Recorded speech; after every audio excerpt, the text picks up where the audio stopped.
Сәлеметсіздер ме, құрметті білім алушылар. Мен Батырбаев Мұратбек, дене тәрбиесі пәнінің оқытушысы.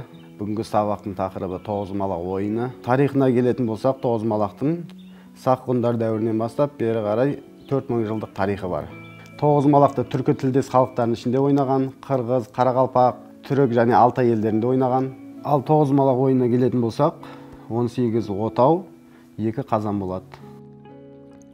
Мына қазан қарсыласымның қазаны болады. Мына қазан менің қазаным. Ойын солдан оңға қарай басталады. Ойынды көрсетейін. Бастап алып, 2-ден бастаймыз. Бір құмалақ қалдырамыз. Әр отауға бір-бірден қойып шығамыз.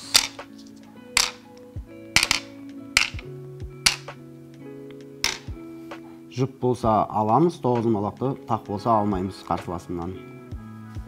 1, 2, 3, 4, 5, 6, 7, 8, 9, 10. Жұп болған жағдайда ғана аламыз. Өз қазанымызға саламыз. Келесі жүріс қарсыласымның жүрісі. Қарсыласым 2-ден алған кезде осы жерден алады. Және де бір-бірден қалдырады. Бір-бірден тастап шығады. Тастарды. Жұп болған жағдайда және де алады.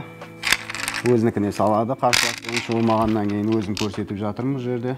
Және де осы 2 тас тұздық болып саналады. Тұздық дегеніміз қарсыласымның отауынан бір қазан алып алу.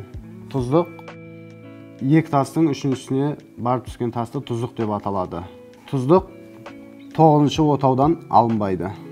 Қалған отаулардан бәрінен алынады. Тұздық мына жағдайда алынады. Қарсыласымның отауынан 2-ші тас, 3-ші тас болып түскен кезде тұздық болып саналады. Өз тұздығымды қарсыласымның отауына қоямын. Мына отау менің қазаным болып осы кезде саналады. Егер де менің қазанымда 82 тастан асса, мен ұтамын. 82 тасқа жетпей 76 тас болып қалып жатса, өз тұздығымнан алуға болады. Тұздықты саламын, сол кезде жетсе 82 болып ұтамын.